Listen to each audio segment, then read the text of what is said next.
Punch Audio presents a telltale audio production of Green Tea, written by Joseph Sheridan Le Fanu, performed by Gerry O'Brien. Prologue. Martin Hesselius, the German physician.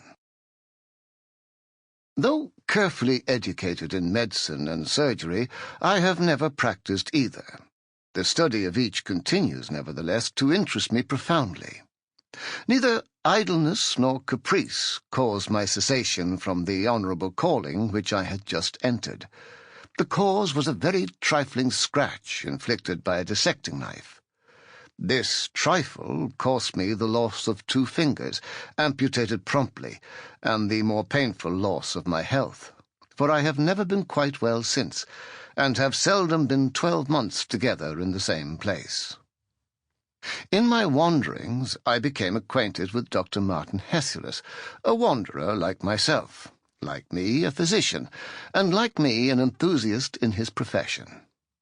Unlike me in this, that his wanderings were voluntary, and he a man, if not of fortune, as we estimate fortune here in England, at least in what our forefathers used to term easy circumstances. He was an old man when I first saw him, nearly 35 years my senior.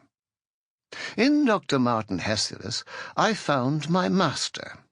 His knowledge was immense. His grasp of a case was an intuition. He was the very man to inspire a young enthusiast like me with awe and delight.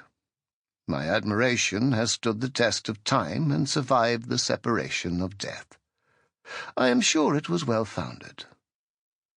For nearly 20 years I acted as his medical secretary. His immense collection of papers he has left in my care, to be arranged, indexed, and bound. His treatment of some of these cases is curious. He writes in 2 distinct characters. He describes what he saw and heard as an intelligent layman might, and when in this style of narrative he had seen the patient either through his own hall door to the light of day, or through the gates of darkness to the caverns of the dead, he returns upon the narrative, and in the terms of his art, and with all the force and originality of genius, proceeds to the work of analysis, diagnosis, and illustration. Here and there a case strikes me as of a kind to amuse or horrify a lay reader with an interest quite different from the peculiar one which it may possess for an expert. With slight modifications, chiefly of language, and of course a change of names, I copy the following. The narrator is Dr. Martin Hesselius. I find it among the voluminous notes of cases which he made during a tour in England about 64 years ago. It is related in a series of letters to his friend Professor Van Loo of Leyden. The professor was not a physician, but a chemist, and a man who read history and metaphysics and medicine, and had, in his day, written a play. The narrative is therefore, if somewhat less valuable as a medical record, necessarily written in a manner more likely to interest an unlearned reader.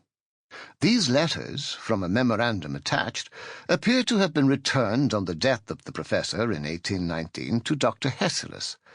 They are written, some in English, some in French, but the greater part in German.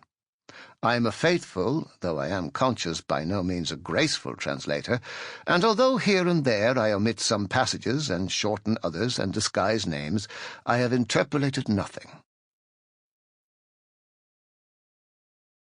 Chapter 1. Dr. Hesselius relates how he met the Reverend Jennings. The Reverend Mr. Jennings is tall and thin. He is middle-aged and dresses with a natty, old-fashioned, high-church precision. He is naturally a little stately, but not at all stiff. His features, without being handsome, are well-formed, and their expression extremely kind, but also shy. I met him one evening at Lady Mary Hayduke's. The modesty and benevolence of his countenance are extremely prepossessing. We were but a small party, and he joined agreeably enough in the conversation.